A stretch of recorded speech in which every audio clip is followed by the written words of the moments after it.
The last thing you want to hear when you need your auto insurance most is a robot with countless irrelevant menu options. Which is why with USAA Auto Insurance, you'll get great service that is easy and reliable, all at the touch of a button. Get a quote today. Restrictions apply. USAA. Ryan Reynolds here from Mint Mobile. I don't know if you knew this, but anyone can get the same premium wireless for $15 a month plan that I've been enjoying. It's not just for celebrities. So do like I did and have one of your assistants switch you to Mint Mobile today.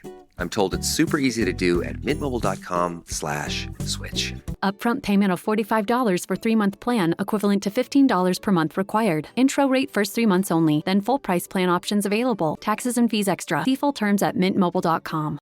This episode is brought to you by Indeed.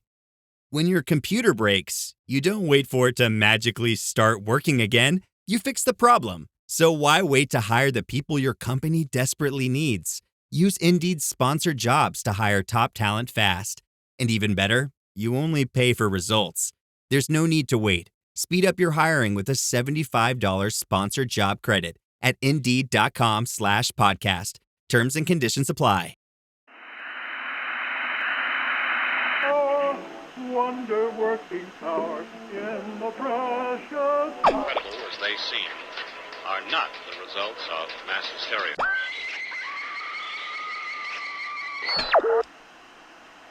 You may wish to adjust the dial. You're currently tuned into the wrong station.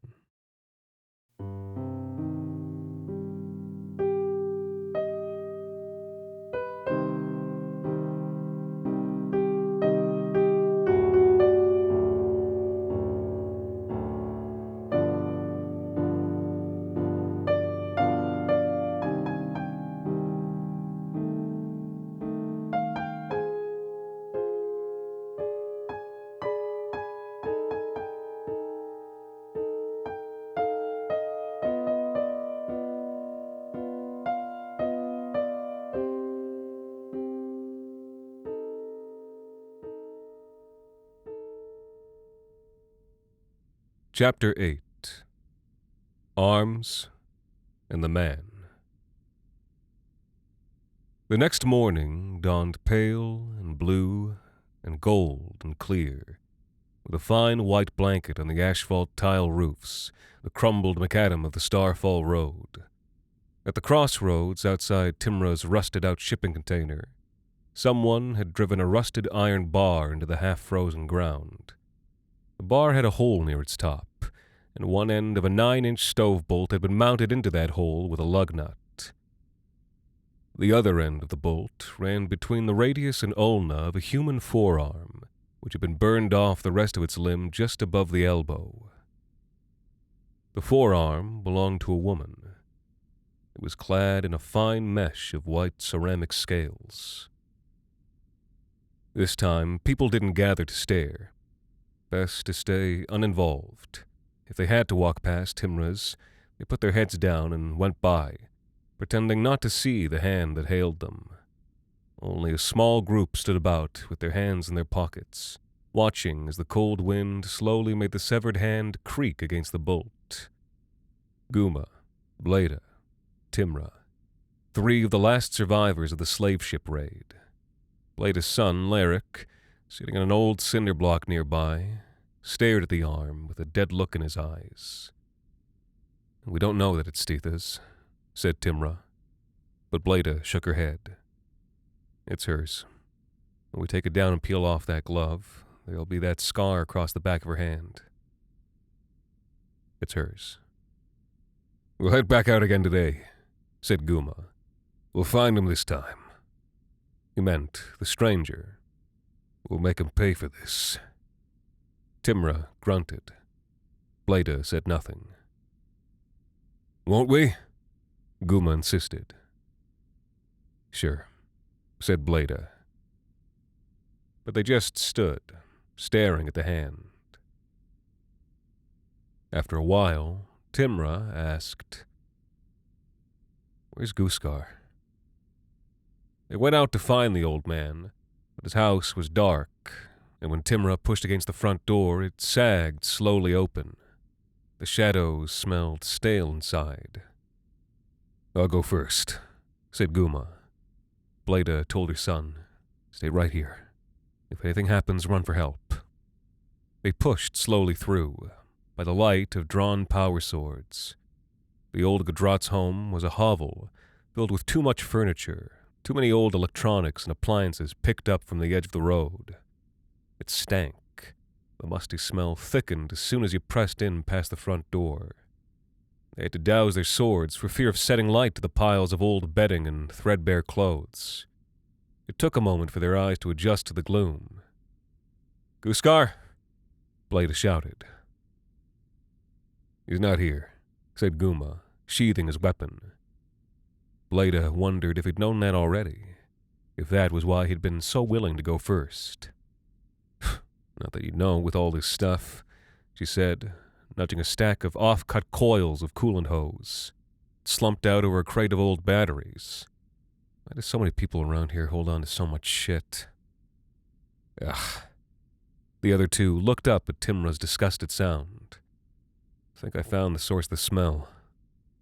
He was talking about a badly cured human head, leathery and flaky, with the empty eyes half open and the dried tongue sticking out through parted lips. It was mounted on a wobbly wooden stand. The loose brass plaque on the stand read Pride Prain and had the date of an imperial campaign from a few decades earlier. Bleda gagged. Guma took the head and looked down into its face. Must be a soldier of Madashar. He put the head back on its shelf. Maybe Guskar killed him in single combat. How could he be so calm about something like that? Bleda demanded. Guma shrugged. People take trophies in war. Do you? He looked at her calmly. I've seen it done. Timra stepped in before Bleda could respond. Guskar cared about all this stuff, he said. He wouldn't just leave it all behind. Bleda studied the quiet man. He'd been calm about the head, too, and she remembered how he'd noticed her and Stitha speaking to one side the day before. Her thumb worked at the pommel of her sheathed sword. He cleared out, like Stitha tried to do, said Guma. Without bringing anything with him? Maybe he's the one who's been killing us, said Bleda. All three of them glanced at the severed head, the proof that Guskar hadn't always been the old man they knew, the proof of what he was capable of. Then the other two slowly looked back at Bleda. She met first Guma's gaze, then Timra's, searching for hidden guilt, trying to decide if one of these men she'd known for so long was going to kill her. If maybe they were both involved. Guskar, said Guma, would never betray his own. But Timra looked at her evenly. If you suspect him, he said, then why not us? She answered, that's a good question. Chapter 9. Patriots. When they went to see Carrieto, his door was locked. When they knocked, no answer came for a long time, and they began to grow nervous. Then a quiet voice on the other side of the door asked them, Who's there? It's me, said Bleda, with Guma and Timra, and Larrick. The battered metal door creaked partway open, revealing the big man. He was all in armor, with a trench gun in his heavy hands. The weapon was underslung with a curved bayonet, but he ported the weapon when he saw the people at his door were who they said. Sorry about that, he rumbled, nodding them inside. Can't be too careful right now. His low home was built of cinder blocks, and it was cold inside, uninsulated, as most buildings were in town. He had plastic crates stacked high. He still hadn't unpacked. He looked as tired as the rest of them. Sorry about the mess, he said. Not much to show for a whole life of fighting, is it? You've barely started unpacking, said Bleda. Well, missing that army discipline a bit, I guess. He perched his bulk on the edge of a damp-looking sofa. I heard about the hand. Guskar's missing too, said Timra. We need to head back out, Guma declared. We need to find this foreigner and put a stop to him. Today. Now. I'm with you, the big man said. I might have something on that, too. Well, Eric, bring me that tablet over there, would you? The device was a block of heavy gray plastic, built for the field. Its black and white screen was linked to one of the few satellites in Skanse's orbit, but the connection was bad and the quality of its telemetry low. Carietto unfolded it on the wooden spool that served as his coffee table, and the vaults crouched over an incomprehensible gray display. Here's Starfall, he said, scrolling. Here's the town, and out here, up in the hills past Etha's trapline. His blunt finger jabbed at an indecipherable blob among other indecipherable blobs. What are we looking at? Said Timra.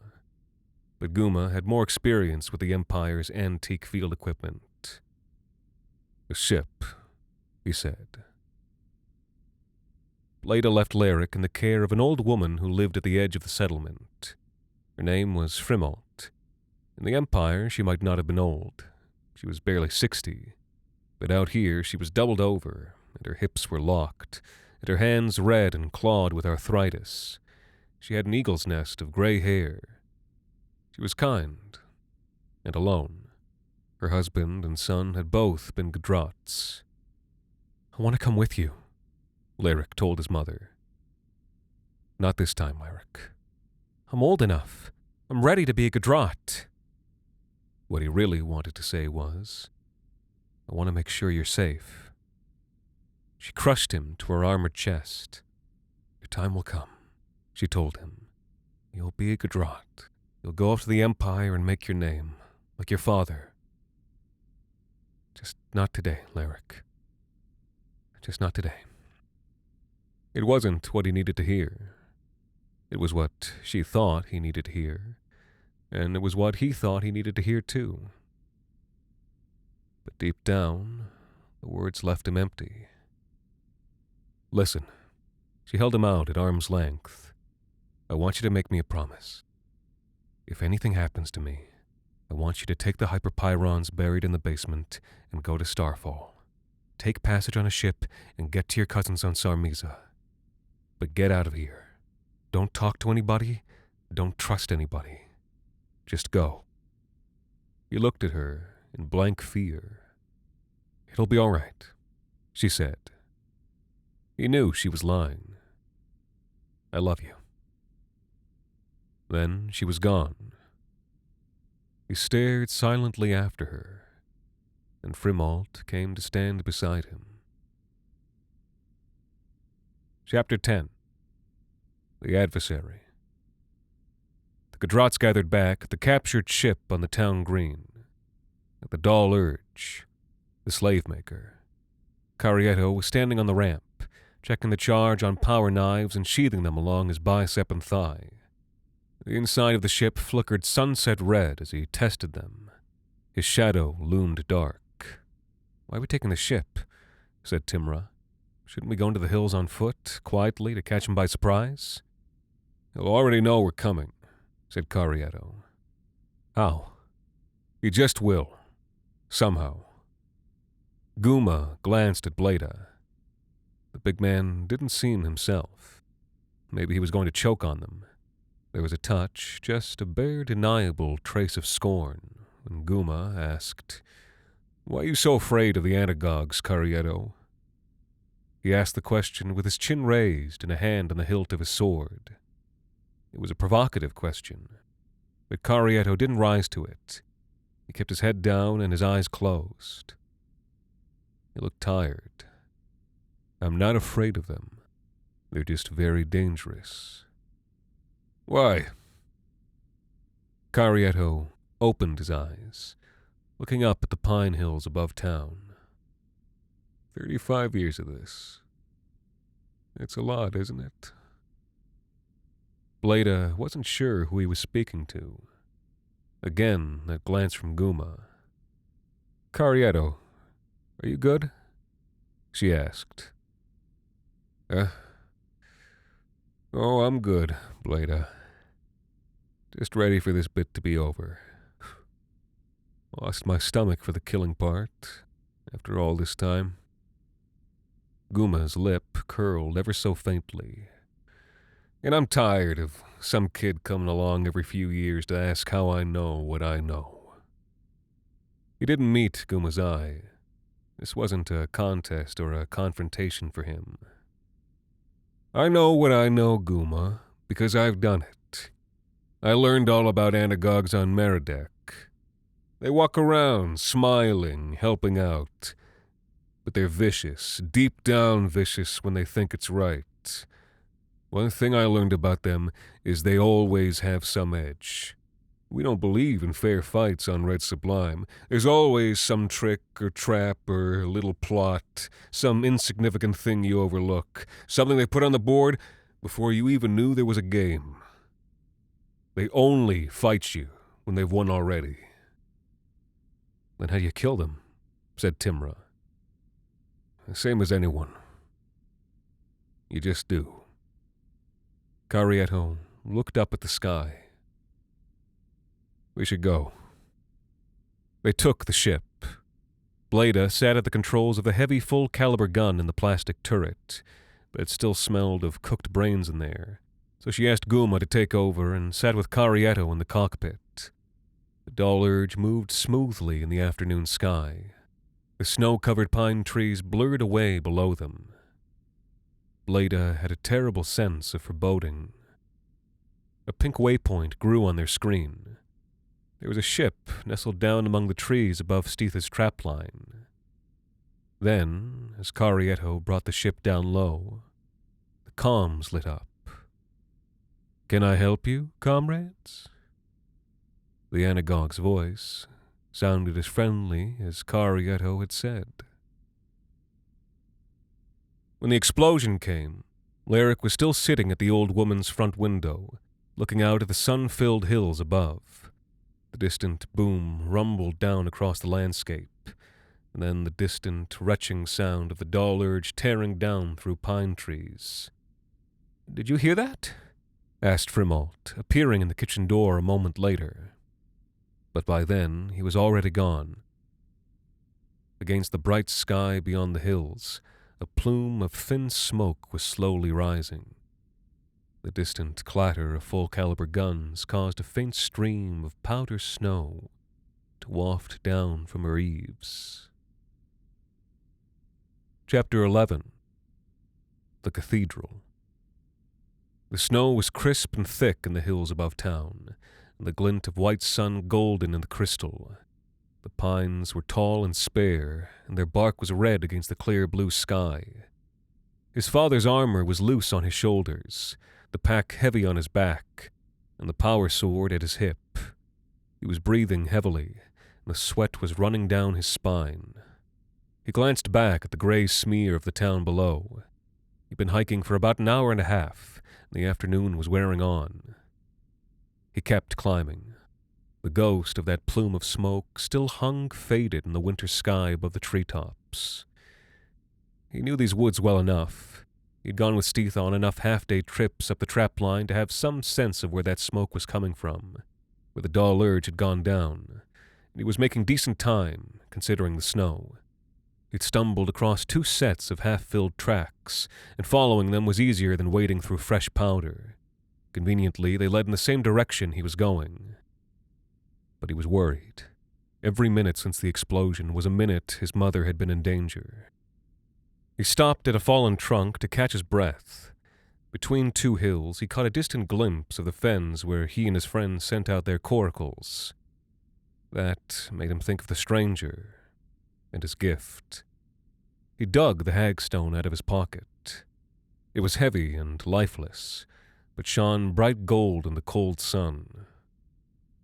The stranger had asked if he believed in fate, and with all that had happened since, the question now seemed ominous and mocking. "We don't believe in fate on Red Sublime," the anagogue had said. Tricksters, manipulators, that was how Carrieto spoke about them. Lyric replayed his memories, the stranger's dark hand dipping the object in water to clean it. Was the object that passed out of sight beneath the water's surface the same one that reappeared?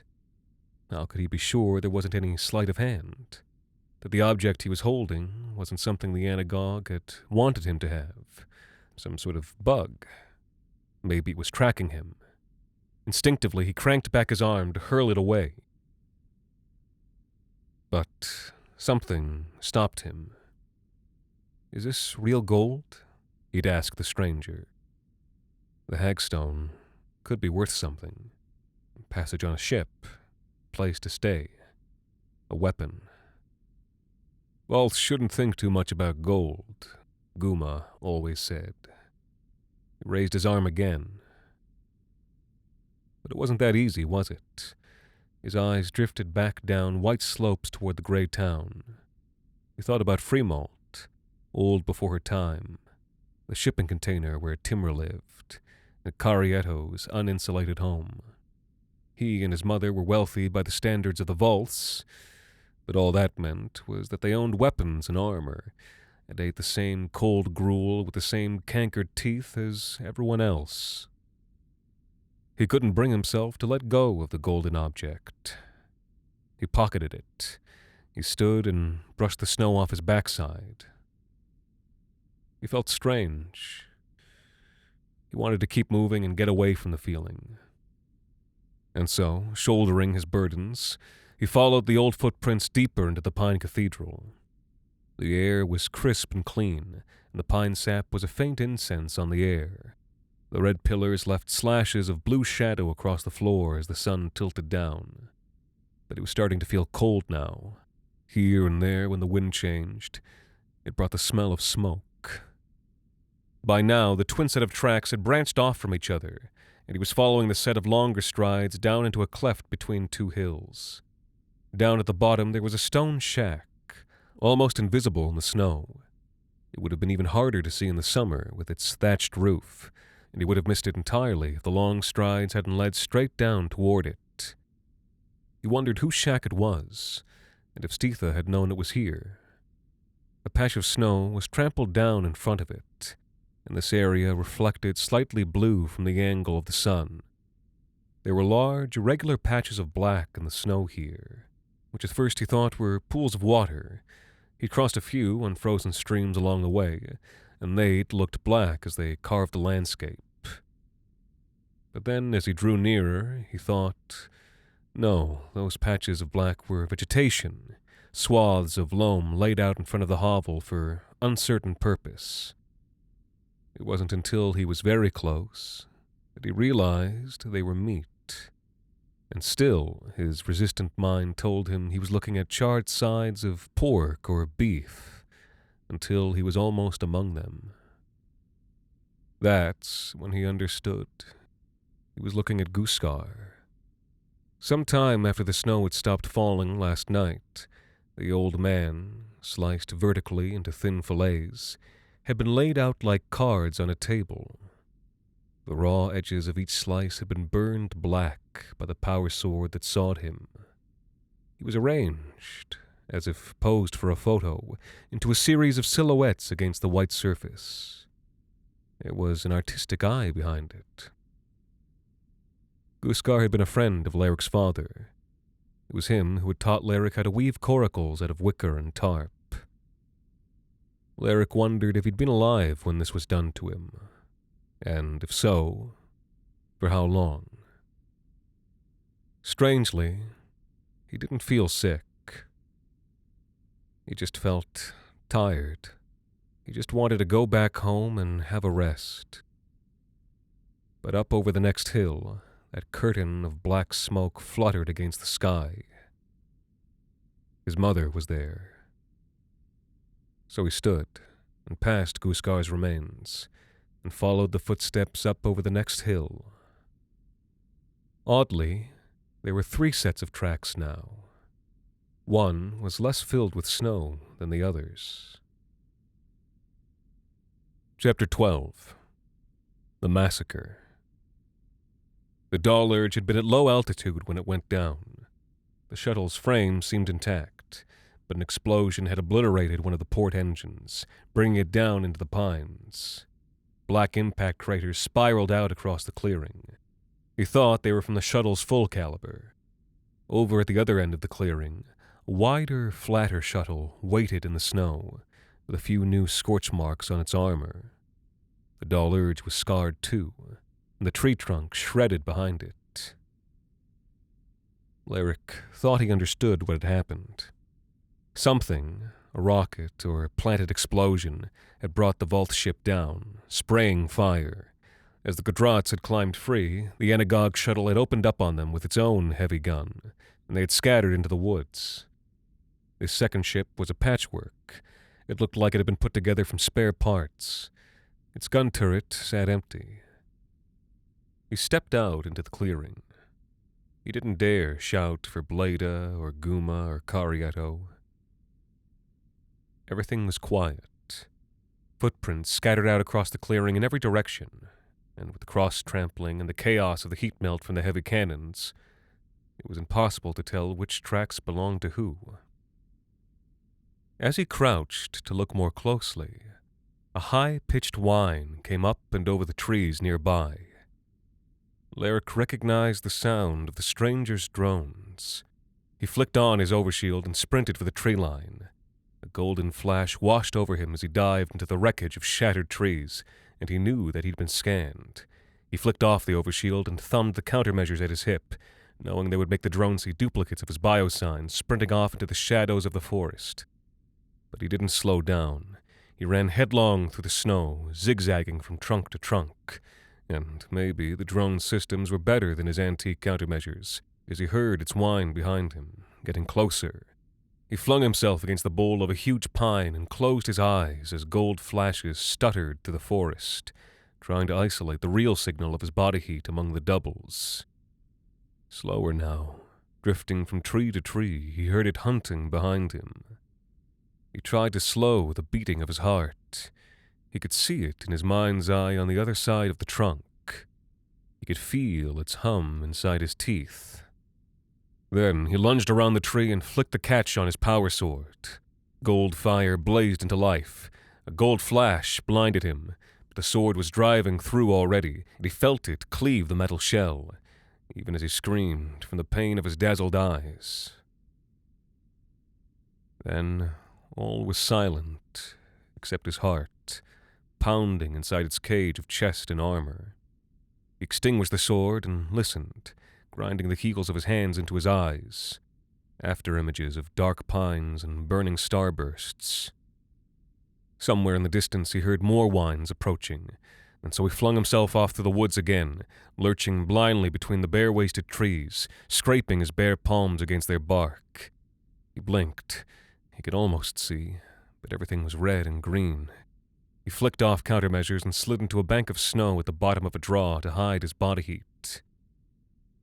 He waited a long, long time as the drones hummed this way, that way, back again, before fading off above the treetops. His vision had fully returned by the time he dug himself out. Day was turning yellow now. The woods around him stank of burning flesh. He kept low and moved. He didn't know whether he was moving toward the smell or away from it, or if the smell was coming from every side. But when he broke through into a clearing, the figure was waiting for him, on its knees, with white armor neatly folded to one side. The kneeler was headless. A single cut had bisected them from neck to groin. The two halves were separated by about 6 inches of air. These halves were balanced carefully, each one leaning in toward a black cube which their weight held suspended between them. It took Lyric a long time to understand that the cube was what had been made of the figure's head. The scraps of face which lay scattered in the melting snow around were too blackened to identify. And yet this figure was someone he knew. He came slowly around to stand in front of it, and it was bizarre to be in the presence of a person he knew but couldn't identify. It was like speaking to a masked figure and recognizing the voice. He studied the lean frame for a long moment, before the hair began to rise on the back of his neck. He wasn't alone. Suddenly he turned, and a dark figure was silhouetted tall among the trunks that backed against the sinking sun. He saw long limbs and the wild, grizzled hair. He saw white teeth with the lips drawn back across them in an awful grimace, and pale in the gloom that hung across the stranger's face, a long gray scar and a milky eye. And hanging from the stranger's hand like a scrap of sky, a burning power sword. Lyric ran. Shouts and pounding footsteps in the snow behind, but the clearing was trampled down and Lyric had a head start, and breaking through the edge of the trees, fueled by panic, he charged to the woods and flung himself over the edge of long, steep slope. The world spun free as he bounced and rolled. Buried branches and stones battered him. Freezing snow poured under his collar, but the hard ceramic scales guarded his skin. He caught a glimpse of the anagogue framed against the sky at the top of the slope. But maybe not all the drones in these woods were his, because there was a high-pitched whine, and the stranger vanished from the brink. And moments later, 2 drones whipped through the pine boughs after him. Lyric rolled to his feet. He ran. He thought maybe he was moving back toward the trap line, but he was turned around. The orange light was turning bloody in the trees, and he was too exhausted to think straight. There were screams and the sound of fighting in the woods nearby. He was moving along the bottom of a draw, and the echoes filled it, so he wasn't sure which of the heights on either side those noises came from. He tripped over something and went face first into the snow. And this was the point where he finally broke and started screaming, because when he got to his hands and knees and wiped the snow from his face and glanced back to see what had brought him down, he found the white eyes of Stetha staring at him, frozen hard. She'd been lying half-buried in the snow where she fell, and as he picked himself up and staggered backwards, staring, he saw that the back of her skull had been removed, and the brain placed neatly and intact on a nearby stone, to freeze pristinely solid in the cold. He ran. He just ran. He thought nothing about how a Volth would act, or a Gadrot. He just ran, trying to get away from the noise, the violence, the horror. But the sound of clashing weapons and screams was all around him. He thought he heard his mother's voice. The panic sent him further and further down through the woods, until finally he reached a place where the trees stood wide and red with the sunset. And he realized that he had come to the wrong place. Chapter 13. The Destiny of Volths. 2 huge figures in white armor battered one another with their blazing swords. Their ceramic scales were scorched. Their shields lay carved to pieces, smoking in the snow. As he looked on in frozen dread, one figure broke the other's guard, but his blade skated across the hard armor of the other's chest. Then the second figure brought their sword down 2-handed on the first one's wrists and cleaved them to the snow. The first gazed dumbly at their severed stumps, and then, denying what was real, they raised what was left of their arms as if to swing a sword again. The second figure lifted them up by the throat and slammed them against a tree. Then the burning power sword came up, turned their armor to molten smoke, and pinned them to the trunk like an insect on a card. The victim struggled weakly.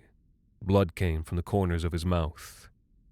The victor bent down and peeled severed hands from the hilt of the victim's still burning power sword. The victim's eyes went wide, and Lyric's eyes went wide, and both of them watched as the second sword burned down into the victim's belly, slowly carving a great circle so that the guts oozed free in a cylinder. Lyric was completely still all while this happened.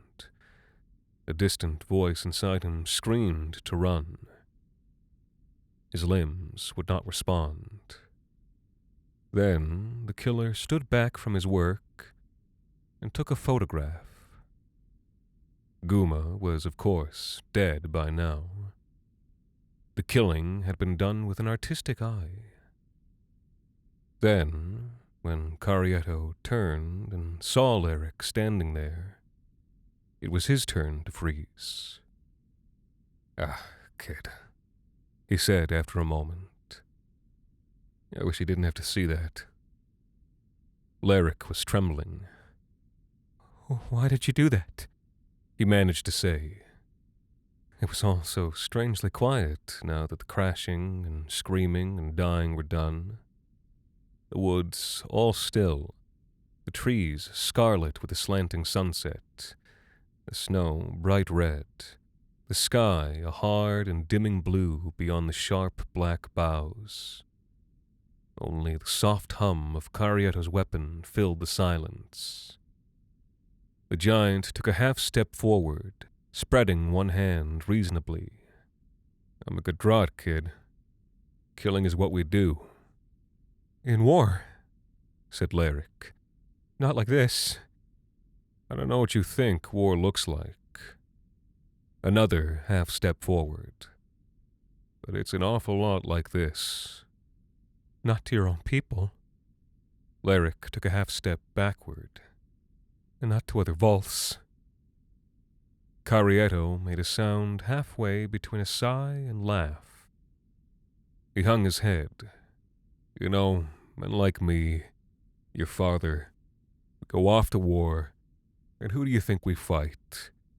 The Empire hires us to fight against the Empire. So who you think's on the other side?" He gestured over his shoulder. "Others like us.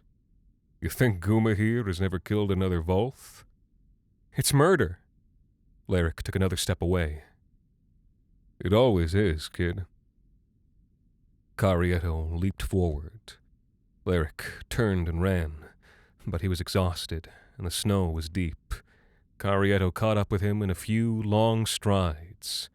A huge hand lifted him into the air and flung him down.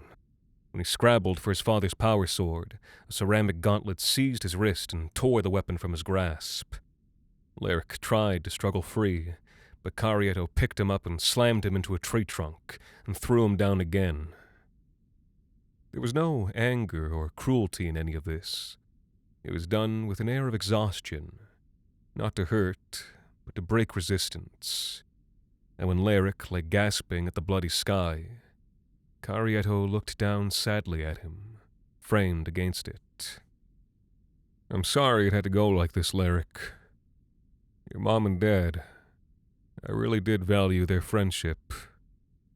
If things had gone different, I want you to know I'd have looked after you." That part of Lyric that was supposed to be a Gadrat would have shouted at him, would have called him a traitor to his people, would have spat. But Lyric was no Gadrat. He was a boy who had been betrayed by someone he admired. "Slaver's dirty work." His voice was tight. There were tears in his eyes. "How could you?" To his surprise, Carrietto started crying too. "Because I'm tired," he said. "Because I want a warm home and a good meal and a couple new teeth for the years I got left. And all I had to do is what I've done my whole life." Lyric said nothing. He couldn't throw away a piece of gold either. He just closed his eyes. Carrietto brought down the sword. Then there was a thud on the air, like the beating of massive wings. The flash of gold was like lightning. Carrietto's weapon shattered, and the burning shards pinwheeled, hissing into the pines, and the huge man was lifted from his feet and thrown back against the trunk of a tree. Something broke inside his body. The hagstone was suddenly an ember in Lyric's pocket. It scorched his fingers as he pulled it loose, and it cracked in half from the sudden cold of the snow. The last sun burned red. Lyric crawled to his knees. The pieces of the hagstone were still warm when his hands found them, their circuitry burnt black inside. His father's power sword still smoldered in the snowmelt, and when he found it, he stood. Under the dying sun, Carietto's armor was rent and scorched from navel to sternum. Red parts glistened within. Leric felt an unexpected feeling looking down on him. The mightiest of all Gadrots. It was something like guilt. Carietto's eyes flickered open. Ah, kid. I guess it was all for nothing, in the end. And then, he died. Chapter 14. Epilogue. Red Sublime. Not long past sunset, Leric found his mother underneath the pines. All the world was blue with twilight, and Bleda looked blue as twilight, hunched up against the bottom of a tree. She was cut deep through one side. One lung collapsed, but she was still wheezing shallowly in the cold. Carietto hadn't had time to butcher her. He must have been fighting her and Guma at the same time. She didn't have long. She was still breathing, but her lips were gray, and there was no way he could bring her to help in time. He was lost in these woods. He was more exhausted than he'd ever been. He would probably die as well. But, perversely, he was too exhausted to panic, too tired to stop moving. He stripped off his father's armor and left it in the snow. He unbelted the power sword and tossed it away. He was more cold, but lighter without them. He bent and put his shoulder under Bleda's and lifted her. Her side sagged open, and he tried not to look at it. At least it was cauterized, so it didn't bleed. She must have had some speck of consciousness, because she mumbled something and held on to him, and her feet, when he started to move forward, took small, robotic steps through the snow.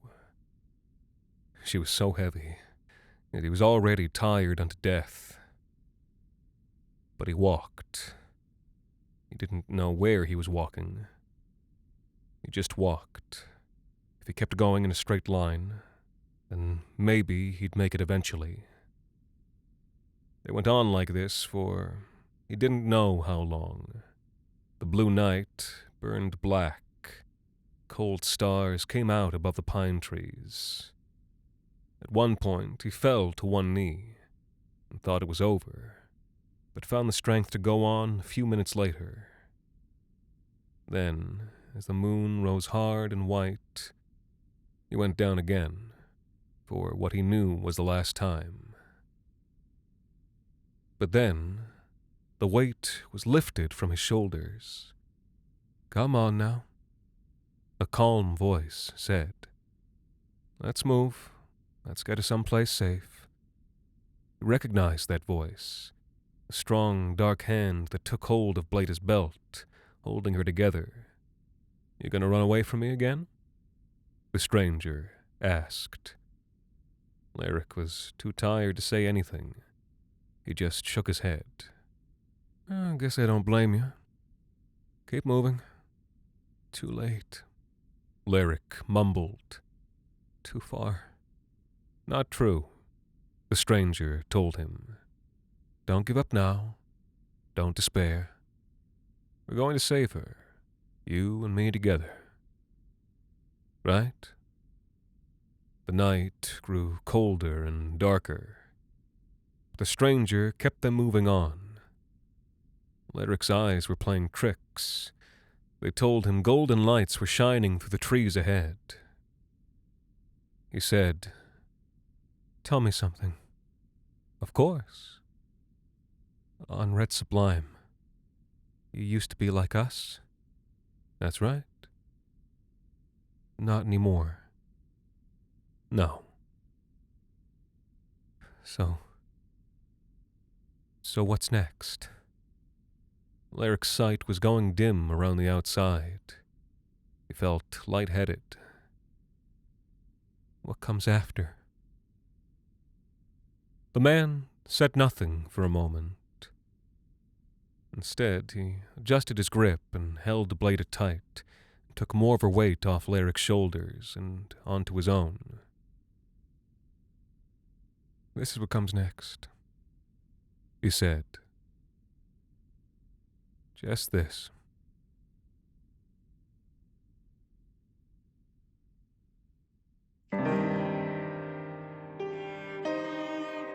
The Wrong Station is made possible with the generous support of our listeners on Patreon. Visit today at patreon.com/thewrongstation. You can also support us by leaving a rating and review on iTunes, Spotify, or wherever it is you tune into the show. This week's episode, Power Sword Part 2, was written by Alexander Saxton and performed by Anthony Botello. Thank you to Inara, Nico Marcucci, Kelsey, Nefra, Tori H., Aaron Nicholson, Christina Peterson, Lumine, Ashton Studdard, and Amber for helping us keep the lights, well, off. The Wrong Station is co-produced by Alexander Saxton, Anthony Botello, and Jacob Duarte Spiel, with music composed and performed by Alon Citron and arranged for the viola and performed by Viola Schmidt. You can follow The Wrong Station on social media at The Wrong Station and email us at thewrongstation@gmail.com. And until next time, thank you for listening.